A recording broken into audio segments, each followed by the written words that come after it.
I'd like to call this the governing board meeting of the Lammersville Unified School District Board of Education to order at 7 o'clock.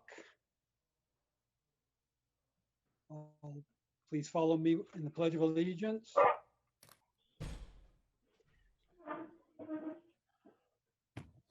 Pledge allegiance to the flag of the United States of America and to the republic for which it stands, one nation, under God, indivisible, with with liberty. liberty and justice for all.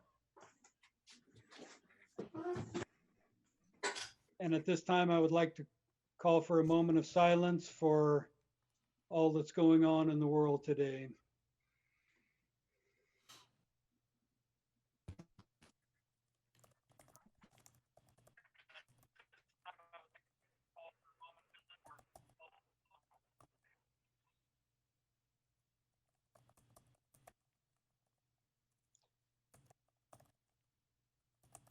Thank you.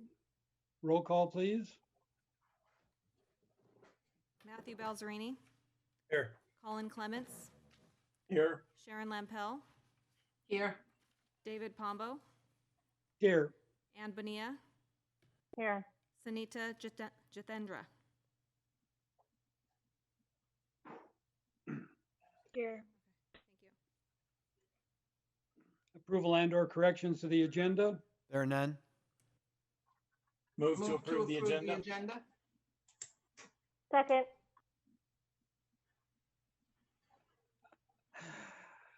I'm not sure who got that one. It sounded like Doesn't matter.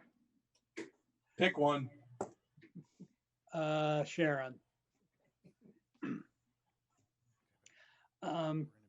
Committee reports. I don't believe anyone has a committee report other than the Facilities Committee, Trustee Clements.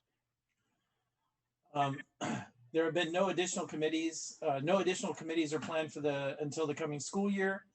As I mentioned in my report for the Facilities Committee in the last meeting, district staff posed several questions to the committee in the last committee meeting. And while the recommendation of the committee was to follow county and state health guidelines, we did request that the district bring these items to the board as information discussion items. And these items have been added to the information discussion items of today's agenda. Thank you. Governing board reports. Madam Student Trustee. Nothing to report.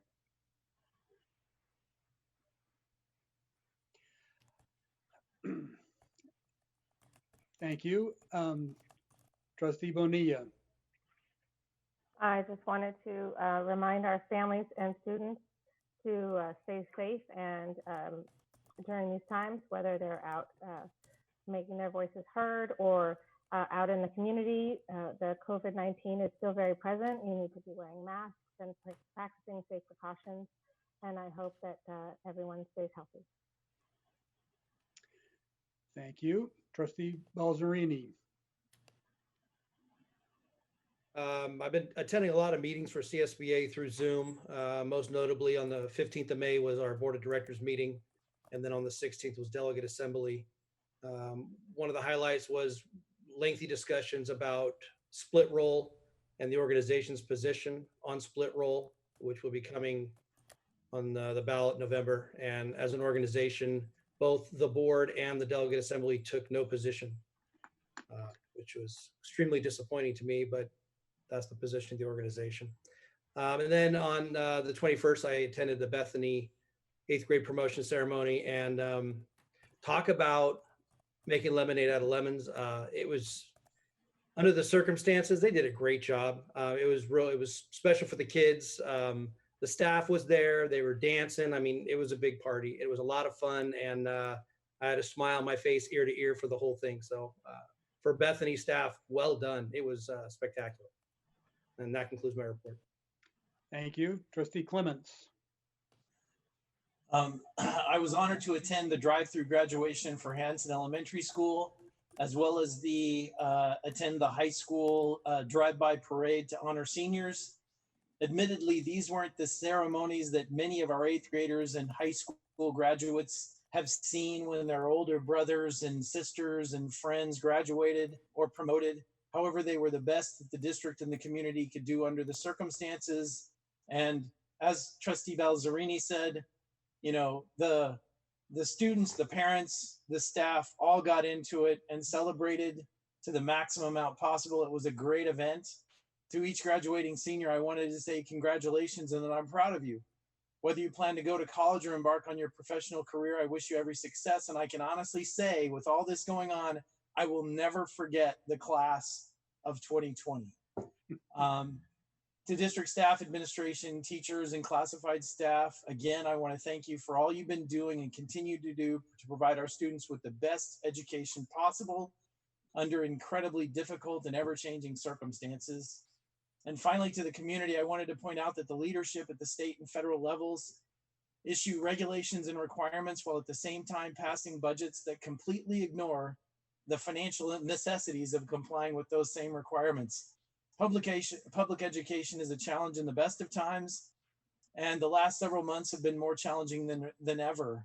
In the coming weeks and months, the district will be planning to take the steps necessary to protect your children in the wake of COVID-19 as they prepare to return to the classroom. More importantly, the district will be doing so under the prospect of significant budget cuts. I can't say as a board member what this process will look like, but I can say that this board, the district administration, the teachers, and classified staff are dedicated to responding the best we can in order to ensure that the students of our district get the best education and the best academic experience that we can provide with the resources at our disposal. End of my report, Mr. President. Thank you. And I would just like to echo the comments of Trustee Clements. These are tough times and the district is doing our darndest to do the best we can.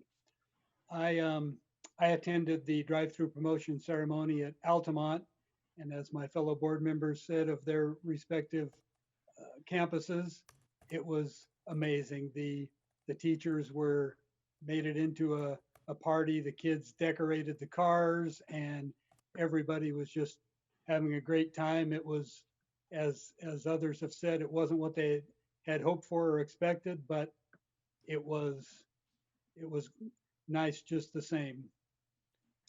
I also had the opportunity to visit Lammersville School the next morning for a drive-through end of the year celebration for all the students at Lammersville, and that was again a wonderful event with lots of people driving through and honking horns and decorated cars and teachers smiling and having a good time. I then participated in the Altamont end of the year parade, in which the teachers from Altamont decorated their vehicles and drove through the neighborhood at Altamont for the end of the year, waving and honking and smiling at families and students out in their front yards, waving back. And then on Friday night, I went to the Mountain House High School senior recognition event where seniors and their families drove through the high school in a similar fashion. And it was, as Trustee Balzerini said, they definitely made lemonade out of the lemons that they were given. And that concludes my governing board report. Mr. President President, Pombo, you skipped me. I apologize. So I couldn't have said better what Trustee Clements said, and I agree with everything, and ditto, ditto, ditto. But one piece that a lot of people don't realize is that the state hasn't even given us enough money to reopen school with all of the requirements that we are going to have to keep our students safe and all of the things that we have to put in place that we've never had before. We don't have enough money to do that. And that's not just Lammersville. That's every school district in the entire state. So everything that Trustee Clements said, plus where's the money to do all of this? The state really needs to support us on this, because the money's not there. The situation's not their fault, but they need to pitch in and help us. I had the pleasure of doing the drive-through promotion ceremony at Wickland, and just like what everybody else said, it was so much fun. The teachers were out there dancing. Our assistant soup of business, Gloria Grijalva, has perfected her Queen's Wave. And I had the pleasure of seeing a former board member bring his son through on a motorcycle. That was the best one. So we had an absolute blast that night. Everybody had a lot of fun, and I enjoyed it more than a regular ceremony. I'm sure the kids and the parents would like the regular ceremony, but it was great. It really was. I enjoyed being out there. So again, like everyone said, lemons at a lemonade. So that's my report. And I apologize, Trustee Lampel, for skipping over you. I don't really know how I did that, besides I'm getting old and senile. You were saving the best for last, Mr. President. Apparently. I failed to add to my report that I was at the Cuesta drive-through graduation with Heather Sharp and her team, and they did a fantastic job of recognizing each student individually, and it was a very exciting time. So yeah, like everyone said, it was not the best, not the way people expected it, but it will definitely be remembered. Very well, thank you. Moving on to receiving of public comments. Due to COVID-19 restrictions, in-person public comments are not possible at this time. Persons wishing to make public comments may use the virtual speaker card that is linked from the agenda, and your comments will be read during the public comments portion of the meeting or when the appropriate agenda item comes up. Superintendent Nicholas, are there any public comments? There are none, but we are aware a gentleman came to the foyer a bit ago and has a public comment that is yet to come in associated with an action item. What's that? Oh, I'm sorry, an info and discussion item. So I think it'll come in before then, but I just wanted to give you a heads up. All right. You'll have to prompt me when it's there and it's the appropriate time. Thank you. Consent items for consideration. Governing board meeting minutes of the regular meeting, May 6th, 2020. Contracts under $50,000. Ratification of 2019-2020 new hires. Ratification of 2019-2020 resignations. Would anyone like to pull any of those for further discussion, or do I have a motion? I'll move to approve consent items as presented. Second. Having a first and second, student trustee preferential vote.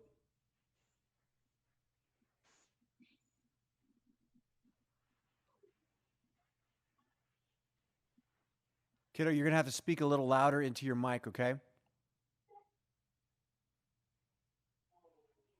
I think it's her connection. Okay. Yeah. Can you do this?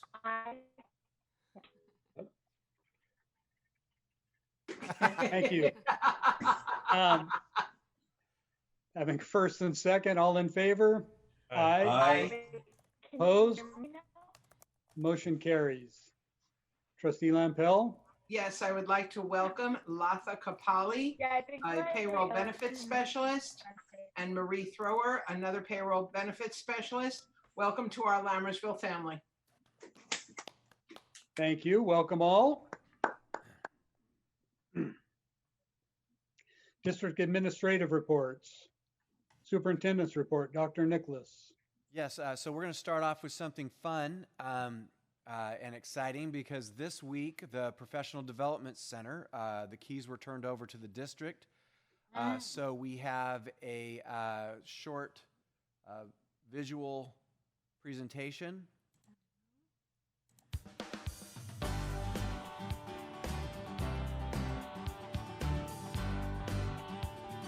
Somewhere in this video is a very attractive special guest.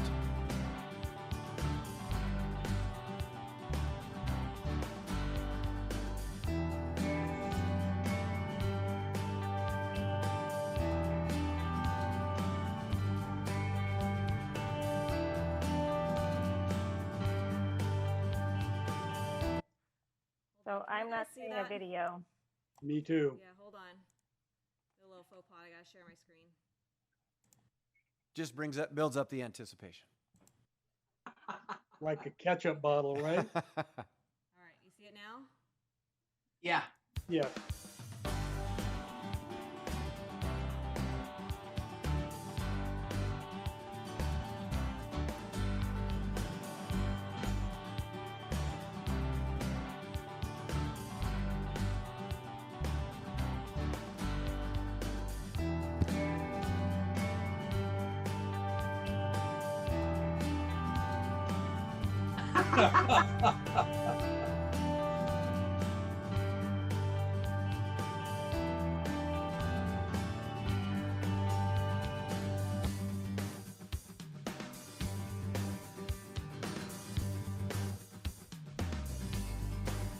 I see a reflection there in the TV. In the window.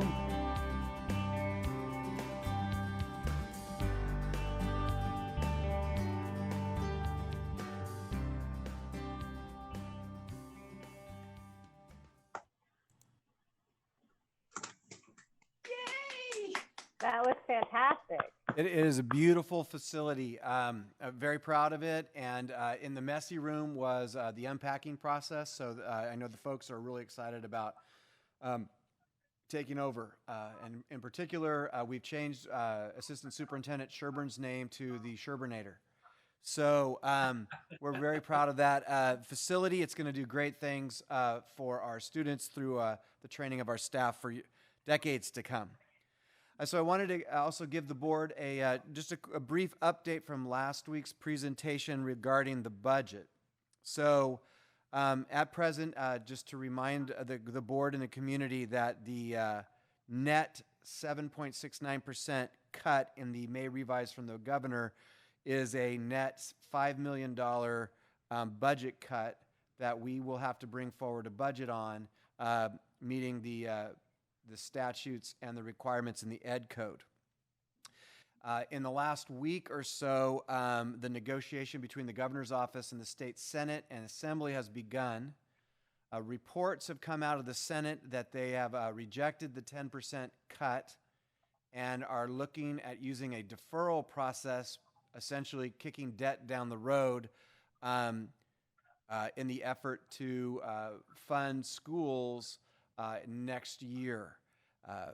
The deferral process was used during the Great Recession, 2008 to 2012. It does accumulate debt over time, but it will. It is one measure that they can take to fund schools at a more appropriate, and let me emphasize, more appropriate, not appropriate level.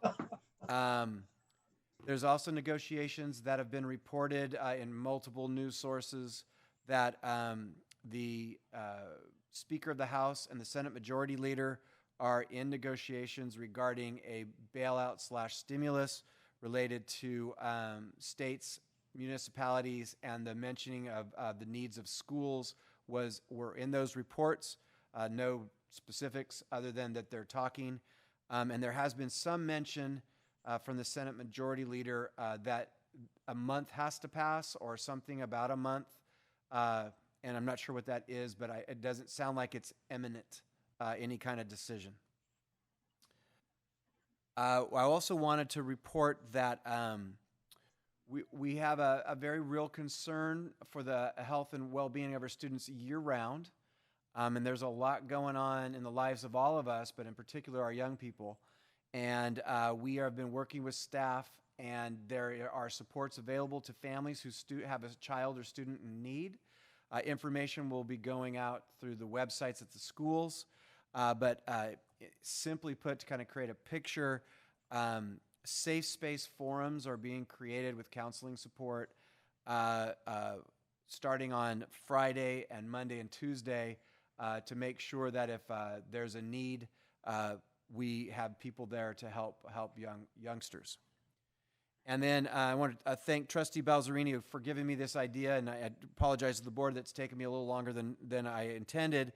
But we've started a set of video vignettes, that's what I'm calling them, to pump out information and not have it be on an email or written down, but to have me explain what's going on. So we recorded the first two. I can't say that I got it all right on the first take.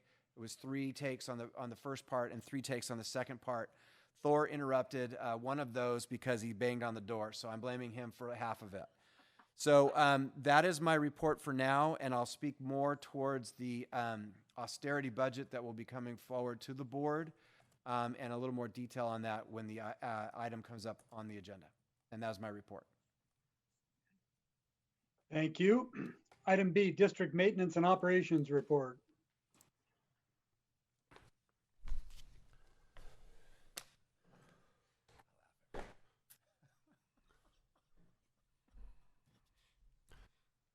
Good evening, Associate Superintendent Harrison. Good evening, Board President, trustees, Dr. Nicholas. I will be delivering Mr. Legrand's report this evening. Mr. Legrand attended the Cordis PDC warehouse construction meeting this morning. The warehouse is complete. Yippee! Good news. Racking material has been installed and anchored to the floor. We will begin moving in stored materials to the warehouse next week. Work at Cordis and PDC is still moving along nicely. The PDC is complete and we have begun moving into the building. Furniture delivery is scheduled for Monday, the 8th. It should take 2 days to complete the installation of the furniture.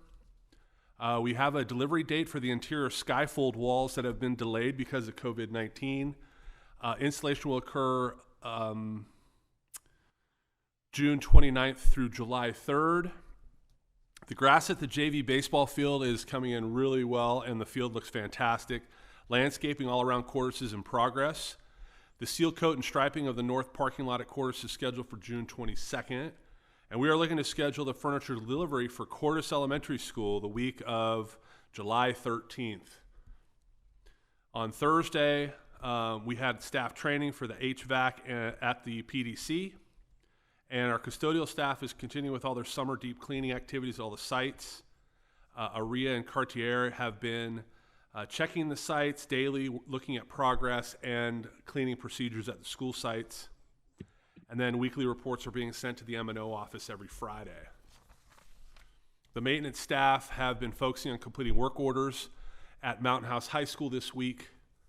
And then a staffing update, we interviewed for a lead custodian for Altamont on this last Wednesday, and we have 2 openings still at Mountain House High School. I'd be happy to answer any questions.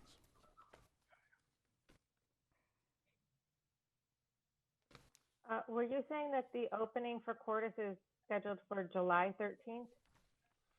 The furniture is going to be installed the week of July 13th. Well, thank you for clarifying. You betcha. Thank you, Associate Superintendent Harrison. Moving on to action items. Item A. Gotta find the right item A. Consider approval of the 2020-2021 interdistrict transfer requests. I'm assuming there is no staff report. Do I have a motion? Move to approve the 2020-2021 Lammersville Unified School District inter-district transfer request presented as of 5/20/2020. Second. Having a first and second, is student preferential vote? Aye. Thank you.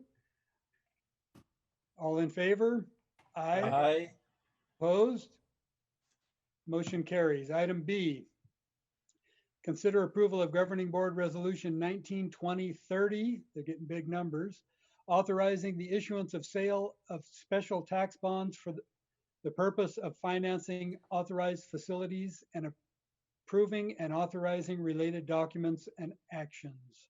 Staff report? Yes, this is one of the crucial steps towards the needed Melrose bond sales for D2 and D4.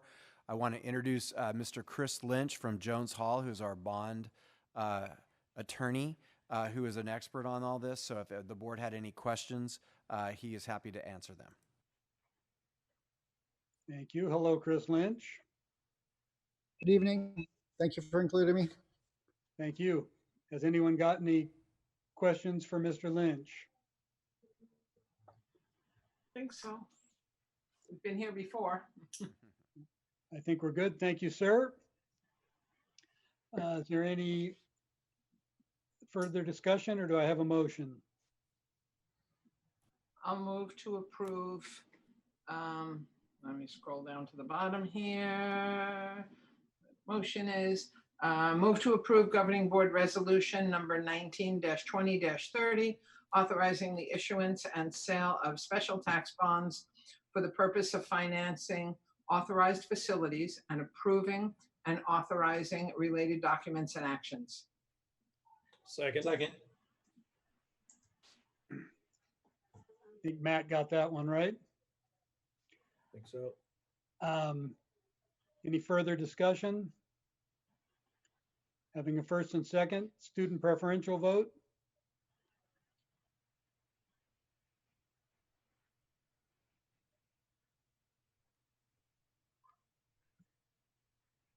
Aye. Okay, it came through. It's delayed. Having a first and second, all in favor? Aye. Aye. Opposed? Motion carries. Roll call, please. Matthew Balzerini, Aye. Ann Bonilla, Aye. Colin Clements, Aye. Sharon Lampel, Aye. David Pombo. Aye.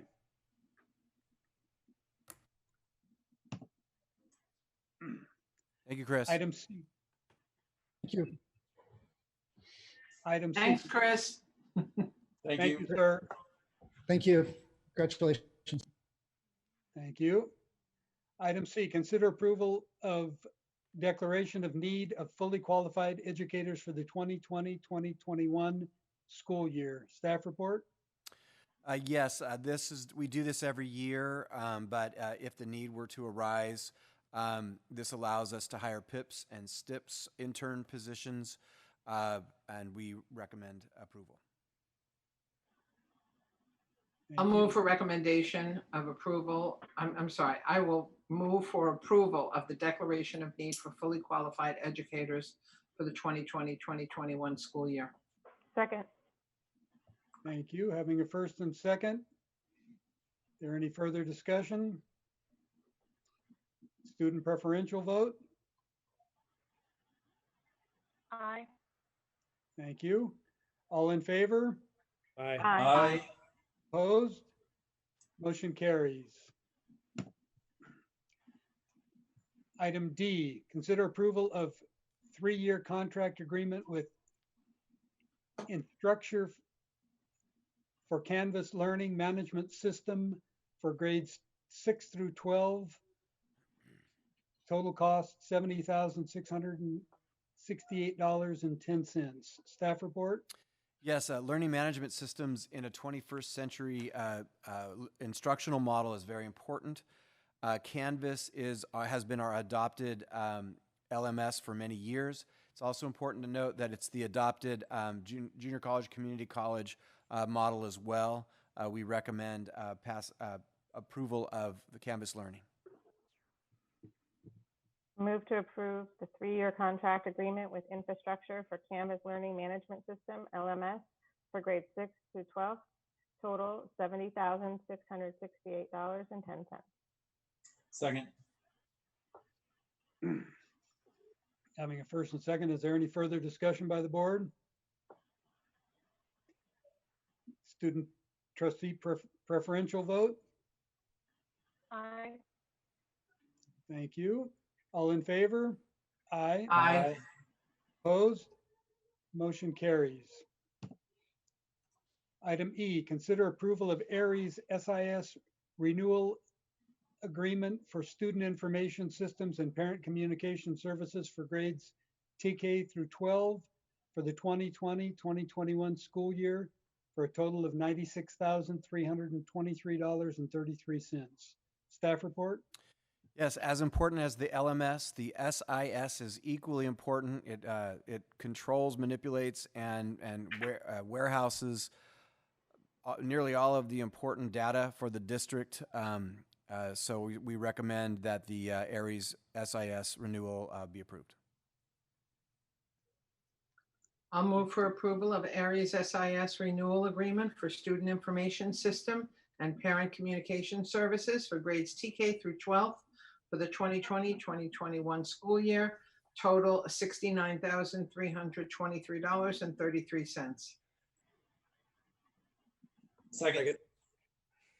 I think Colin got it by a hair. Is there any questions or comments by the board? Having a first and second, student preferential vote. Thank you. All in favor? Aye. Aye. Opposed? Motion carries. Thank you. Moving on to item 10, information and discussion items. Governing Board Resolution, state education funding in light of impacts associated with COVID-19 pandemic. Staff report. Yes, CSBA put forward info and discussion items A and B with recommended language. I reviewed it and thought recommended bringing it forward, but I thought because there were so many specific details in it, the board ought to discuss it first as a first read, and then if directed, staff will bring it forward as an action item. One thought to put forward to the board in your consideration is our funding issue is related to the base grant, the block grant from LCFF. And there is some language in there related to the Title I funding formula, which for high poverty districts is crucial. However, in our district, our deficit is based in the base grant. So I just wanted to put that out for food for thought for the board's discussion. Couldn't we just take that section out? We could. Okay. That'd be my recommendation as well. Just put what applies to our district. I mean, Yeah. when they give it to us, it's a template. We can modify it how we like. Right, right.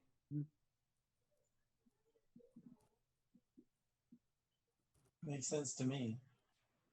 Were there any other sections in there? I got to say, I just kind of skimmed it. Were there any other sections that you felt did not apply to Lammersville? No, I thought the rest was right on. There were some specific references to like assembly members and stuff like that. I don't know if the board wanted those type of names to stay in or not. That's why I thought let's take an additional step as a first read. But the rest hits all the right notes. It's just I thought the base grant needed to be a louder note. Is the method in which ADA is going to be calculated, is this the appropriate venue to put in there our dislike with the hold harmless? Yeah, we could add to that. It's an excellent question. So just for the record, hold harmless helps flat or declining enrollment districts. We're a growing district, so we hold harmless is great, but we also need the state to approve a budget and the rules around ADA or enrollment to reflect the growth that we get, because that's going to help us stem the tide between the cuts and what we need. I mean, I think that if we're going to do this, and this is coming from us, let's say that we want it to be ADA to be calculated by enrollment. That best serves our district, correct? That would be ideal. I think that's a great idea, Matt. Yeah. Yeah. There's Yeah, I also can tell a you that section on in all the- here that talks about where the Learning Policy Institute found that 320,000 teachers nationwide would lose their jobs if the states cut their education budgets by 15%. I don't know if that applies because that's not what we're facing. Or is it just to say that there's a research group out there and people are going to lose their jobs? Well, there's I don't know. there's a national version or a federal version of this and a state version of this. So so it's a big swing for both the state and the across the nation. Yeah, I mean, it doesn't really matter. I can tell you personally, for me, with the position I have with CSBA, it would be great to have this resolution coming from us with everything that I've been saying on all these calls with our legislators, which is exactly that, that we want ADA to be enrollment and not hold harmless. And then I think everything else is covered in here. So with the board's direction, I could amend based on these two particular points, and then we can bring it back for action in the next board meeting. Sounds good. Nice. Thanks for bringing us the first read. That's smart. Yeah. I would guess the same direction applies to info and discussion item B, which is the federal version of that. Mm-hmm. Make it apply to our district specifically. Yeah. Definitely. I agree.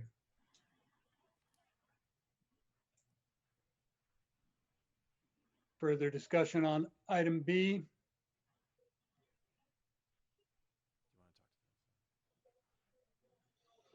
Moving on to information and discussion, item C, reopening of childcare centers. Staff report? Yeah, I have Associate Superintendent Harrison working to his chair by the microphone. But we brought this forward, and since we brought this forward, the rules changed. So I'll let him give you an update. Thank you, Board President, trustees, Dr. Nicholas. Since we put this item on for consideration, the county has released childcare centers to reopen. So we were going to discuss the reopening of the facilities that we rent to childcare facilities in our school district, but it tends to be a moot point since the county opened up childcare centers to run their businesses.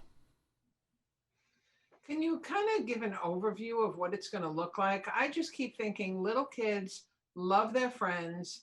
They hug them, they kiss them, keeping them physically apart. I can't even imagine how that would be done. Yeah, from what I've read from the 3 different organizations that rent from us, is they're going to work on social distancing and have smaller class sizes so that they can maintain distance between the kids. They're also going to limit floor time and clean the floors more frequently because this age kids are on the floor quite often. They're also going to work with staff on regular cleaning of themselves and the facility. All of the procedures that are good sanitation for the COVID-19 era that we're in right now. When are they hoping? When are they hoping to reopen? As soon as possible. The CDI group has 2 to 3 families that are utilizing facilities in Tracy right now that have previously utilized the facilities here in Mountain House.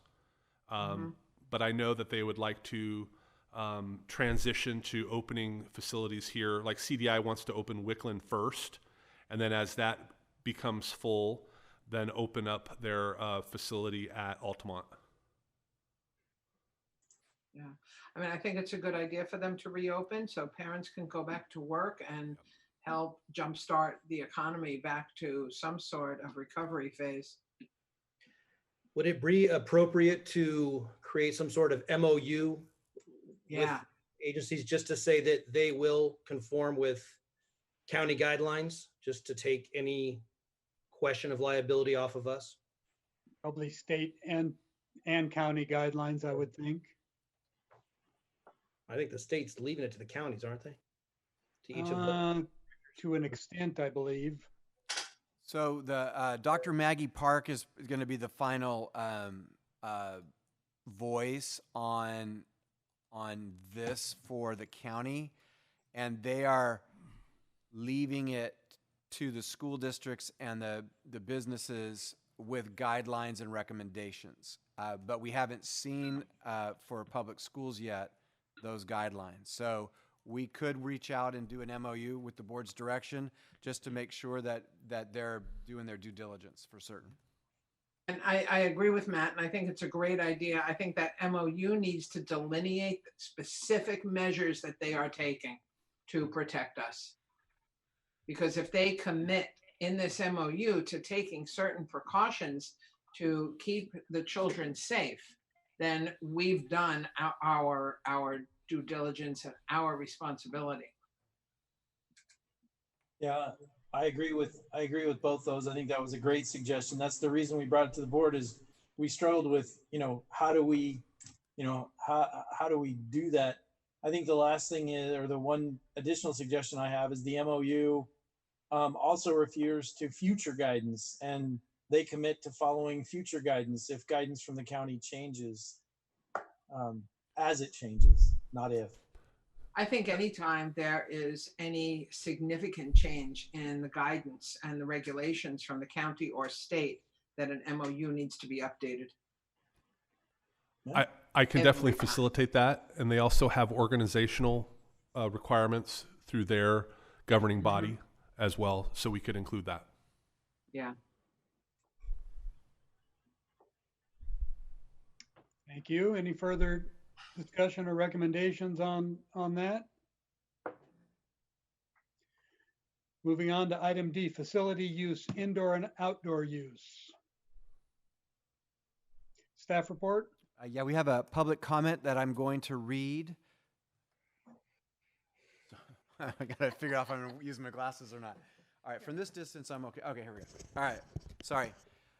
Hello, this is Reno Ursal, Mountain House resident. First off, I'm a big fan of all of you, and thank you for everything you do for our students.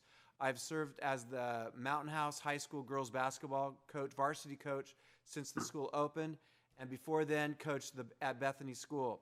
We are anticipating an increase in student interest in the 2020-2021 year for girls basketball. Ideally, there is a summer basketball program and hopefully a winter sports season. Will the Mountain House High School gyms be available in June and July? And if so, what would be the policy on safety and social distancing guidelines for our students? What is the criteria for the gyms to be available?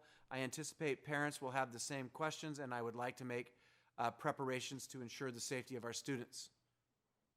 And that concludes the public comment.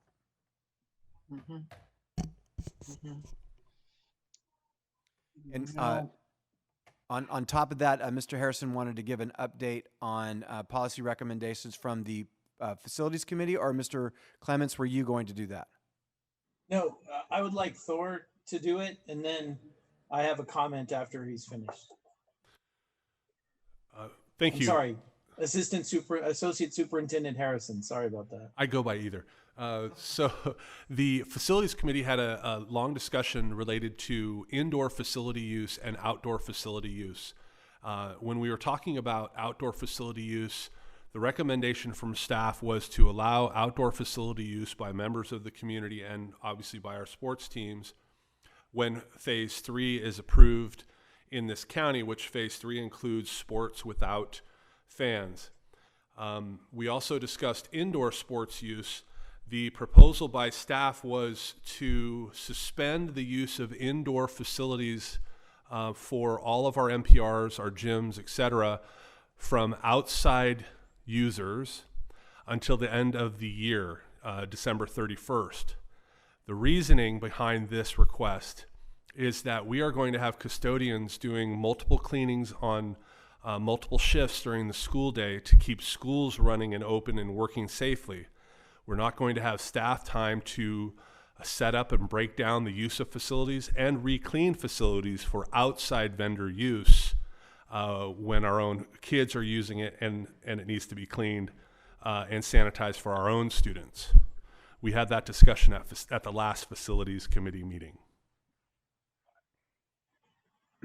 So the committee, I wanted to report in that the committee, as I recall, it was a unanimous agreement with the concept that asking the custodial staff to clean before and after not only district events inside the buildings, but also after external events was probably a bridge too far given the resources.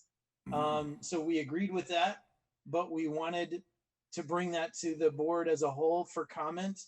And the committee also said if things change sometime during the next semester, the committee was willing to give up their time and have a special meeting to reevaluate that if things changed. So that's why we requested that this idea be an information and discussion item for the board as a whole. Did you have any additional comments, Trustee Lampill? No, I mean, I think you hit, between you and Thor, you hit the nail on the head with everything that was discussed at the meeting. We don't have the resources for all of that cleaning. You know, I'm sure something is going to come up where we'll pay for more custodial. We don't have the personnel. So that's all. Just a point of clarification, Mr. Harrison. You're talking about specifically outside organizations that would not affect any school or district functions such as basketball practice, those sorts of things. Is that correct? That is correct. All school-related activities would continue as permitted as we get into phase 3. You are correct. And of course, we don't know what the state is going to allow us to do as of yet, even with our own students. So.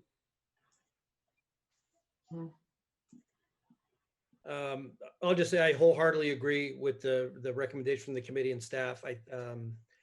In regards to the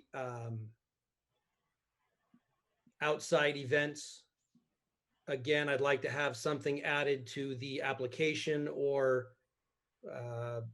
some sort of addendum that they acknowledge the requirements of phase 3. They acknowledge the requirements of whatever is dictated by the county or the state, that they'll comply with that. What if, just like the suggestion I made about the childcare, that they bring a document that they sign that say, these are the precautions that we are taking to keep our students' health safe? Something. I don't know how you keep kids safe playing basketball. I don't know that we need to go into specifics. Yeah, I think we could just say that they will comply with what's dictated by the county. I think however they do it, they're talking about is just a line on the application that says we will comply with all state, county, and federal health guidelines in our use of these facilities, or something like that. I don't disagree. Yeah, I don't disagree with any of that, but I'm not convinced that these people know what the state and county guidelines are. And that puts children at risk. Why can't, they're guided by the adults. And do the adults know what the state and county guidelines are? Well, right now, I'm not sure anybody knows what the state, county, and federal guidelines are. I would agree. My only concern, Sharon, is because just for my service on the committee, I don't want to add more staff time. And I think ultimately they can say anything they want. They're going to do what they're going to do. So as long as they acknowledge that they know what they're supposed to do, if they don't do it, that's on them. So when they fill out the application, there would be another line or another piece of paper that we agree we're going to comply with state and county regulations regarding keeping our students safe during the COVID-19 pandemic. That was my thought, even like a checkbox on the application. Yeah. Okay. Can we also add an additional fee for like additional cleaning services that are going to be required as a result of the COVID-19? No, this is all outdoors. Yeah, right now we're talking about not allowing anyone outside to use any of our indoor facilities. So the cleaning wouldn't be a thing yet. Maybe later on when we do decide, when and if we do decide to open back up for indoor use, that may be a thing. Okay, got it. Mr. President, could I interject for a moment? One of the things I asked of the childcare facilities is their plan for reopening and their sanitary plan to help prevent COVID-19 spread. Each of those individual organizations provided me with a concise document of what their plan was. I think I included some of that in the packet. We could request the same from the outside organizations that want to use our fields, Many of them are connected to larger organizations that are state or national organizations that probably have some sort of recommendation to keep the students safe. We could ask them to provide what they're going to do and provide a signature line on the documents as well, just to cover us doubly. That sounds reasonable. It does to me, as long as we're not going to look at district staff and say, your job is to review these procedures and determine whether they're in compliance, right? Because that's going to make district staff referees. And they're not experts. And they're not going to be experts. Yeah. So tell them to provide it and check the box, I'm okay with. But asking district staff to become PhDs in social health and all that is just a bridge too far. Yeah, I think it's fine to require these organizations to give us something in writing of what precautions they're going to take, and have a box on the application that says, we agree to abide by all state and local guidelines. But as far as staff interpreting those actions that they're taking or whatever, I think that would be silly. Yeah, and I'm going to agree with Matt. I'm going to kind of change my opinion that a box is good enough. The childcare, that's a very different situation. Agreed. But a box, could we have, well, it would probably change every day. I was going to say, could we give them the current regulations from the state and the county? But that could change 6 times in a day. So maybe we shouldn't, because we could miss something. Yeah. So. Yeah. There's no right answer to any of this stuff right now. No, for sure. To add another monkey wrench to this discussion item, the pool is also a player in this situation. We have an agreement with the Mountain House CSD to use the pool. Pools have not been released yet by the county. I think they too are in phase 3.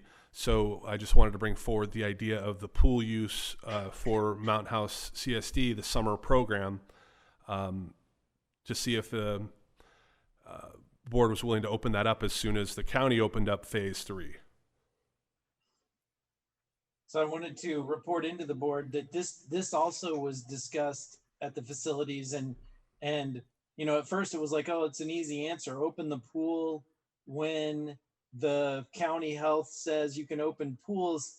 And then we discussed the use of the locker room and what that would look like, because that's indoors, even though I'm going to call it transient use, because you go in, you use it, and you come out. So we specifically wanted to consider whether pool meant pool without the locker room or pool with the locker room. You have to have bathrooms. Is that new? I thought, bathrooms, right? They weren't using the locker rooms, right? I'm sorry. Okay, bathrooms. Those types of facilities. Yeah. Yeah, I've never actually been into those rooms at the pool. So is there a locker room in addition to the bathroom? So when you walk in, there's locker facility, and the restroom is walking past the lockers. I misspoke. I apologize. I was referring to the bathrooms. Gotcha. Okay. No, but I think we do need to consider the locker room. So even if we do get to open up the pool, if we get into phase 3 according to the county, and the CSD has their lifeguards lined up, that we would give them direction that they may not use the locker room. They can just go through to use the restroom. Those are the only restrooms, or the ones that are walk through the locker room to the restroom. And is that the only access is through the locker room? Yes, it is. We could lock all the lockers, and then nobody could use the lockers. But we don't want them hanging out in there either. Yeah, I think maybe if we move forward with allowing it, we lock all the lockers and tell people that it's to use the restroom only. They come in their bathing suit, they swim, and they go home in their bathing suit, not come and change into a bathing suit and back into street clothes or Mhm. whatever afterward would be my thought on it. Was the bathroom discussed at the facilities committee as an issue? No. Because we might want to increase requirements as far as cleaning and have requirement for Might have to, yeah. whoever's renting Good it, to point. have someone do additional cleaning. You know, I don't know if that's something the board's interested or not, or if that's going to be a requirement or not. What is the cleaning schedule at the pool when the summer recreation program is going? The schedule is staff comes in and opens, cleans the restrooms, leaves, comes back at close, closes down, cleans the restroom, leaves. Okay, and how many hours is it open to the public? It's open 10 to 6, like so 6 that's hours, 8 hours. something like that? It's 8 hours. 8 hours. And one of the things I believe we did talk about at facilities committee was the number of times the restrooms would need to be cleaned to keep them sanitary Yeah. in this time. One thing that I heard, and I'm not certain that that's today's state rule, but that public pools would be open, but not for recreation use, only for swim lesson use. I'm not sure if that's a thing today, or if that was yesterday, or if that's just someone's opinion, but that would change things somewhat, because the pool would be much less crowded for swim lessons than for recreational use. That's crazy. They're in the pool or they're not. Doesn't matter if they're taking lessons or just hanging out. Well, if they're but hanging if out, you there's have- social distancing issues. Yeah, if you have 10 kids with an instructor in a pool, it's much different than if you have 100 kids in there frolicking and swimming and whatever in the same pool. Yeah, in the pool with the chlorine. I'll go hang out in the pool. You know. Well, but the chlorine isn't in your mouth, and when you cough or breathe on someone, I don't know. I'm not sure what the answer is, but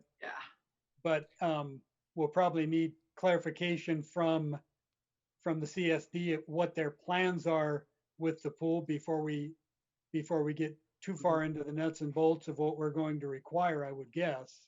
And not until we move into phase 3. Right. Because We're it's happening now. We're spectators, for lack of a better term, or parents that are hanging out. Was that discussed at all? We as did, far didn't as- we? You're on mute, Colin. Unmute, Colin. Sorry. We did actually discuss it. I wish I could say that we came to a elegant solution, but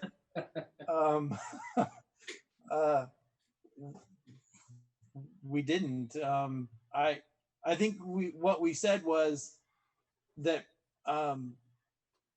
audience observers, whatever, need to maintain social distancing, and that's kind of where we left it.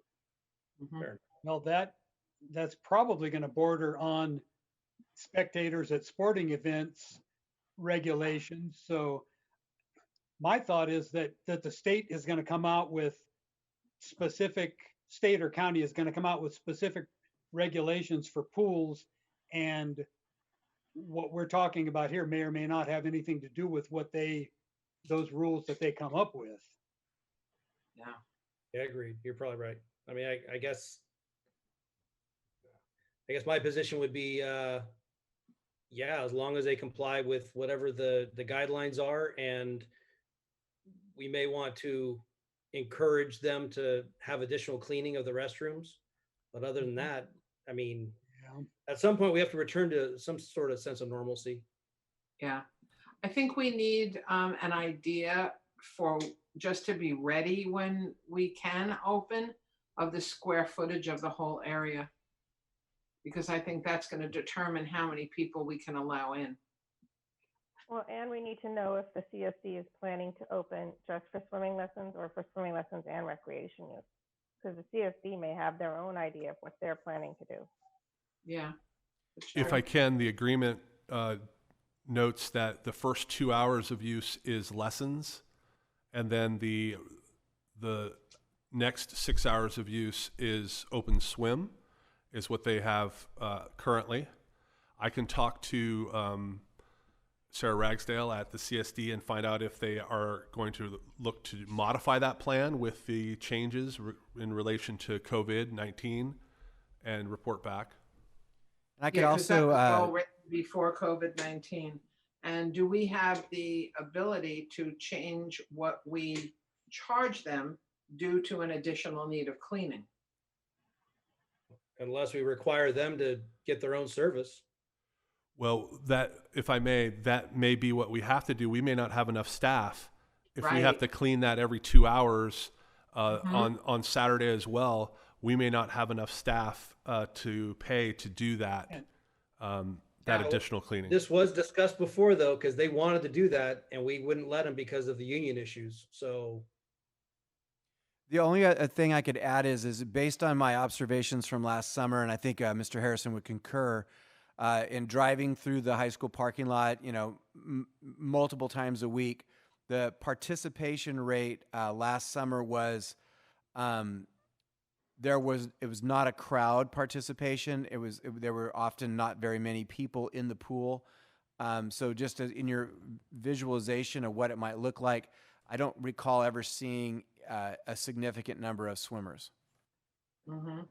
But going back to the cleaning issue and the union, when we addressed that and we could not call in an outside company because of union issues, we could address CSEA and say, look, this is how often we would need to call people in. So we can put the offer out there for your people, but after that, we're going to have to contract out. sure, I think we could absolutely work through Yeah. it. It's just something that, Give them the option, but it's, yeah, right. No, you're right. You're right. And this is an extenuating circumstance Mhm. outside of the normal Yeah. operations. Yeah. It was just something to consider because this was discussed in the past. Yes, absolutely.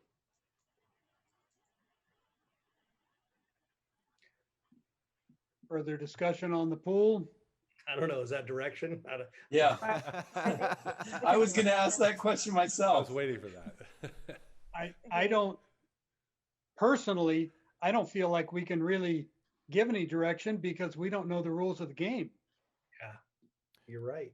Would the Well, board I be think comfortable with the the direction- communication to Mrs. Ragsdale that at present, when pools are released in phase 3, that would be a timeline that they could look at for planning, and that there would be expectations generally around county/state direction on cleaning and social distancing, and at least let them know that this is a possibility?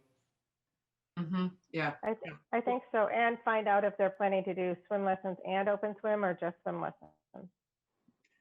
Anyway, from my point of view, I'm fine with our staff working with their staff to make sure that the rules and regulations are all followed and keeping it as safe as possible, because I don't think we can go back and forth bringing this to the board to make a decision for this, or the pool will open a week before school starts and that'll be it, because we don't have that many board meetings between now and then. So personally, I'm fine with our staff working with their staff and coming up with a resolution that meets all state and federal and county guidelines for safety. We haven't even heard from them if they are even interested in opening the pool. That's true too. So they may have given up. I know they advertised for lifeguards, but that was pre-COVID. I have been informally asked about what the thoughts were on the pool by the general manager. Okay. So, assuming that they do still want to move forward, are we okay with the President Pombo's idea of saying that staff can work with staff? My only concern now is that we just made a decision that we weren't going to allow inside facilities because they can't clean them. And now we're going to allow the CSD. Just something for the board to consider. Mhm. So what's the difference? That's a good point. Well, I see your point, Matt. It's an inside facility that's a restroom, or restrooms, not a meeting or congregating area. So there's that difference, but We're not giving our other outside organizations who are using outside facilities access to restrooms. that's true. Hmm. Yeah. There is a difference with pools in that if they don't have a restroom available, they'll still use the restroom, and a soccer field is we got not the same. Yeah. Yeah. Hmm. I'm talking about the inside facilities that we just decided that we weren't going to allow Right. Yeah. for the very reasons that even if they came back and said that they'll hire somebody to, I mean, we just had the conversation. So I just my concern is that we're kind of flip-flopping. Yeah. Well, I mean, yeah. So, I mean, is it even possible to say they can rent the pool, but they can't have access to the bathrooms? No. I don't think so. No. So are we now saying we're not gonna, we're gonna reject the idea of opening the pool because of that? I mean, at least the pool is closed before school starts, so the custodians are not faced with the prospect of doing it during school. True. That's true. There's another option that I doubt anybody likes, and that would be portable restrooms Thought of that. outside the pool area for emergency use. I know nobody likes the idea of having porta potties on the campuses, but it happens sometimes for different reasons. But the issue is cleanliness, and that would still exist with porta potties. Right. I was just about to say, from a porta potties COVID-19 perspective, it's, different dog with the same fleas. Yeah, the biggest difference I Not see indoors. is their porta potties, not our porta potties. Yeah, I'm torn. I don't know what the answer is here. I don't know. Well, let's find out what the CSD even intends to do, because maybe they don't even intend to use it, and then we're just, hemming and hawing over something that's not even an issue. So. Well, it Well, the sounds like superintendent said that the general manager had informally asked him about it.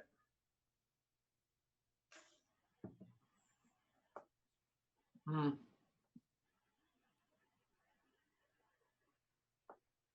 Have the phase 3 guidelines been released? I might be a little behind the curve on that.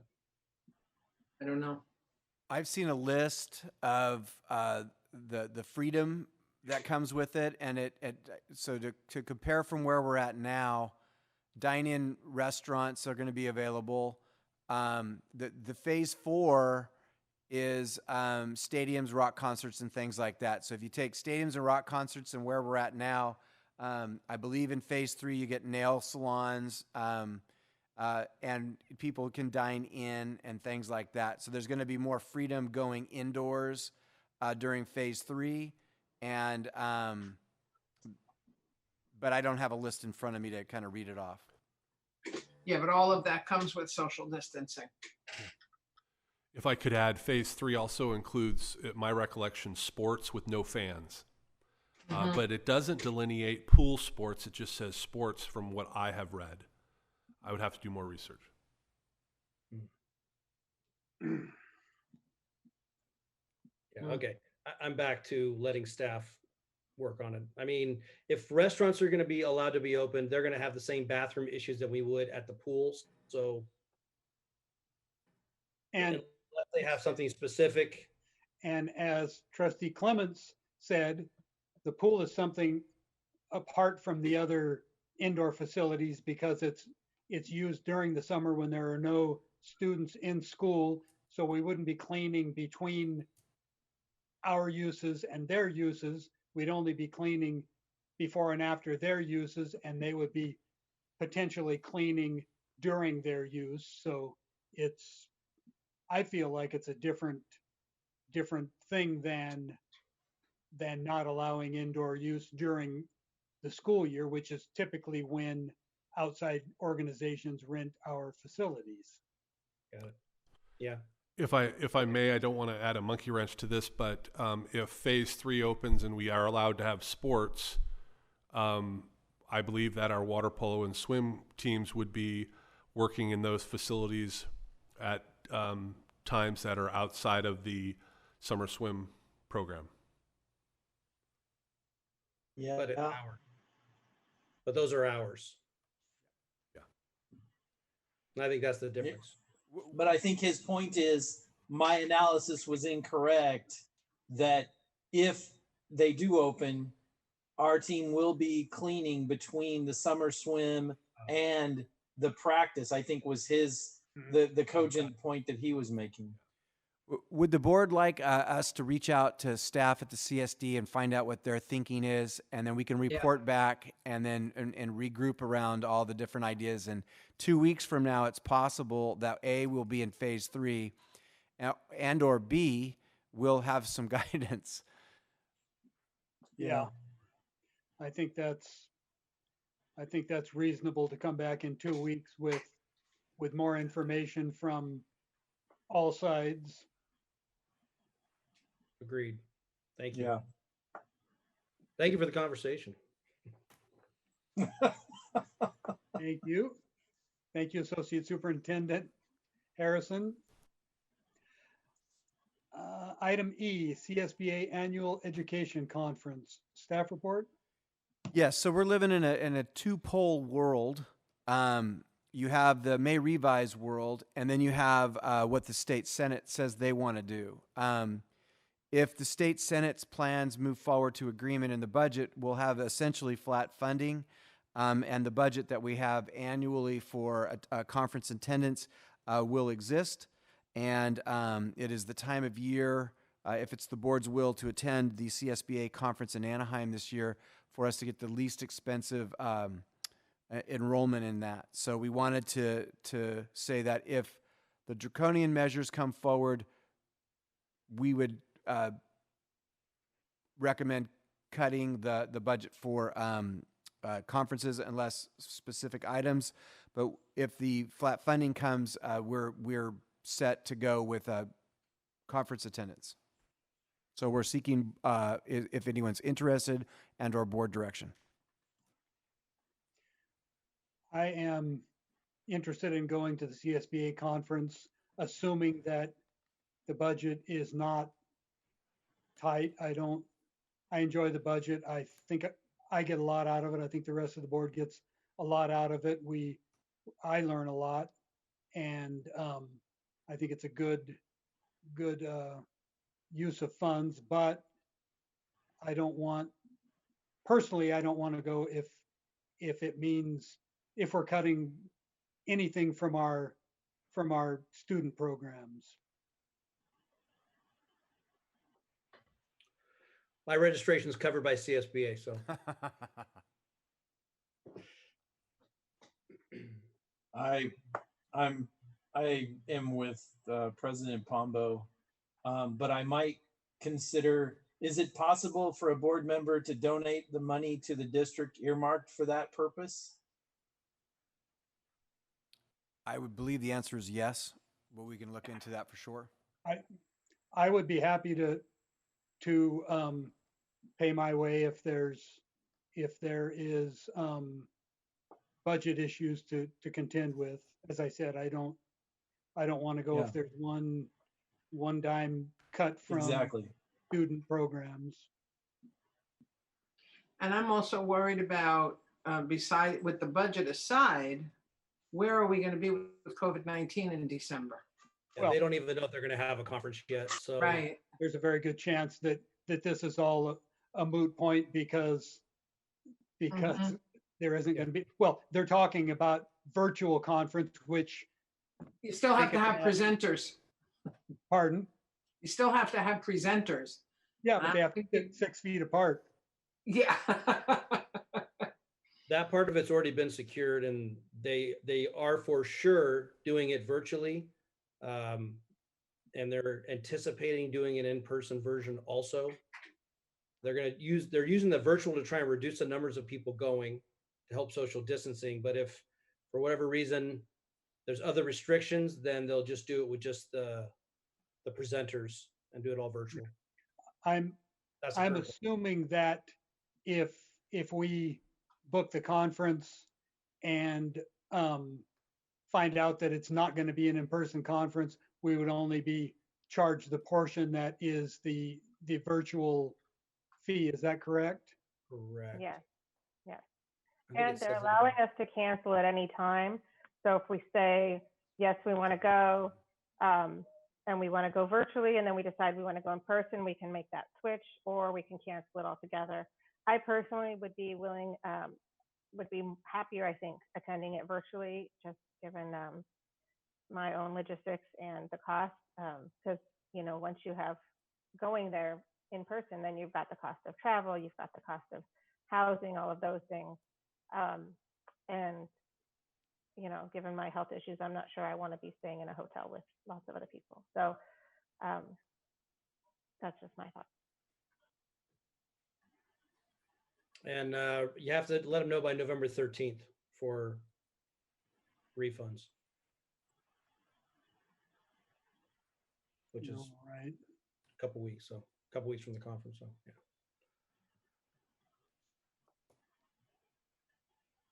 yeah. So do you have enough answers from us, Superintendent Nicholas? Yes. So what I hear is a kind of a wait and see approach. Yes, if there's money. No, if there's not. There's some trepidation around the legitimate COVID social distancing issues, and so we'll gather more information and keep you communicated with through emails and the like.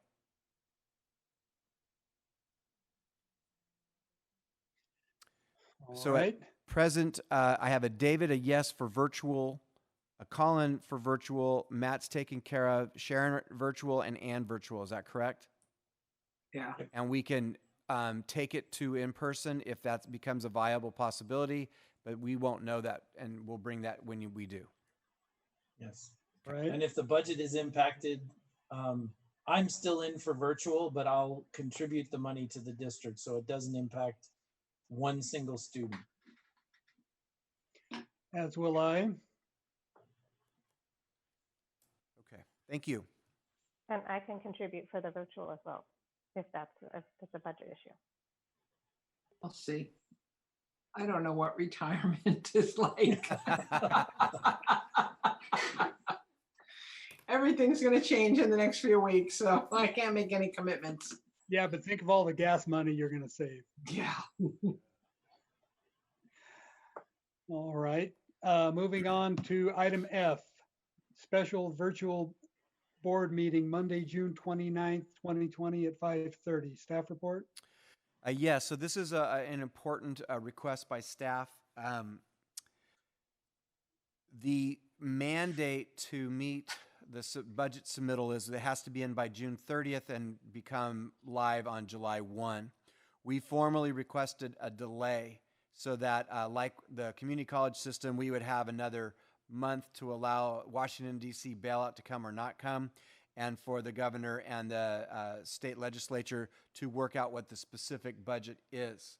That request was denied. I received, upon my request from the county, a letter explaining why, for our bargaining units and staff, community, and board, why we have to meet these statutes. And I received that just before the meeting and explains it clearly. But we will be required to bring forward an austerity budget based on the May revise. We also are going to be given time, and it's detailed in the letter, that we have a 45-day window, which could extend out into September, to change our budget if the state budget comes in different than what the governor's proposal was. So I just want to inform the board, but by moving to this meeting date, we would extend 2 weeks to get more information, or at least from the 17th to the 29th. If not, we would have to bring that budget forward on the 17th. So we're requesting to extend it out as far as possible to get as much money or as much information as possible.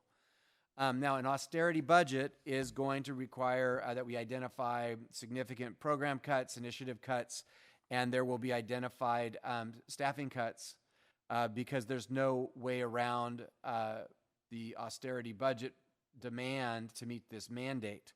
What I can say is that it may be that we go through this exercise, and clearly the state Senate is rejecting the 10% cut, that it's going to be significantly different when they get their negotiation over, and we'll be coming back with a new budget that reflects flat funding, 2% cut, or something in between.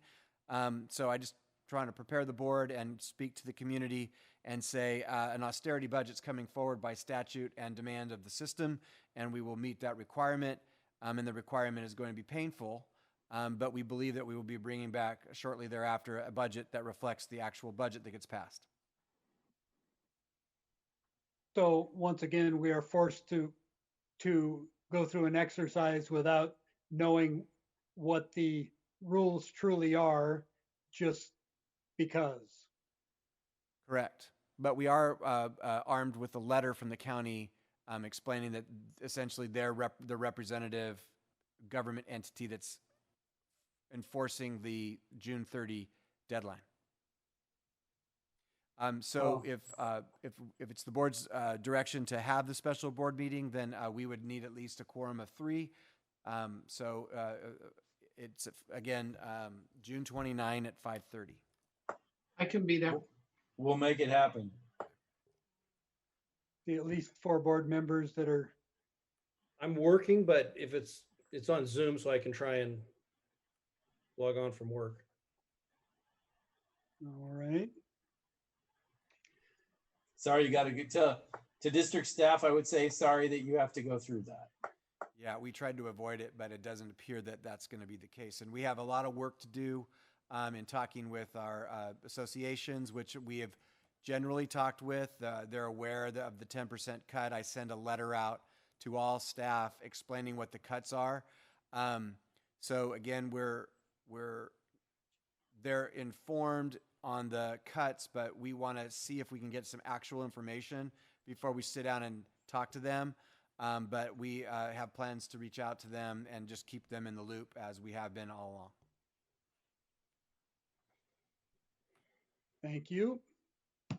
And you want to do that at 5:30? Correct. Okay, putting it in the calendar right now. Moving on to item G, in-person board meetings. Staff report? Yeah, I was asked the question, when should we return to in-person board meetings? I work at the direction of the board. My recommendation is sometime either I would consider July or maybe the first meeting in August to bring it back in person. But the direction of the board, we're happy to follow that. When we can open the pool.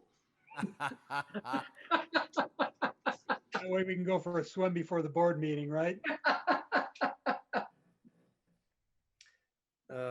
My personal recommendation would be to continue using this format until such time the Brown Act doesn't allow us to do it anymore. I can tell you with the work that I do, I've been coming in contact with COVID positive people as far as recently. I mean, I'm wearing my full PPEs, but still coming in contact. And I know we have board members that are in a high risk category. So I would hate to even potentially be an exposure problem. I think we should address this at every meeting, but that we're not there yet.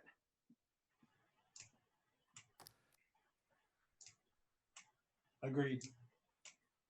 All right, well, I don't like Zoom meetings. I don't like running the meetings. It's hard to be in a meeting, follow a meeting. Sometimes technology isn't the greatest, connections aren't the greatest or whatever, but I agree that we err on the side of safety and continue the Zoom board meetings until such time as it's safe to do so. Or, as Matt pointed out, until the Brown Act is reinstated and we're no longer allowed to do so. Yeah, I think that's going to be the threshold. Well, I'm guessing that at least in phase 4, that will likely be a thing, but who knows? They seem to change the rules and regulations fairly regularly and on a whim, so we'll play it by ear. But I think we can, as Sharon recommended, maybe we can keep it as a discussion item on future agendas to just see where everybody feels we're at. Moving on to item 11, calendar. The only thing on the calendar is the Wednesday, June 17th, 2020, the next virtual board meeting, and then the just approved special board meeting Monday, June 29th at 5:30. In just a moment, we will be adjourning to closed session where we will discuss conference with legal counsel, anticipated litigation, government code section 54956.9B, public employee discipline dismissal release complaint, government code 54957, conference with real property negotiators, government code 54956.8,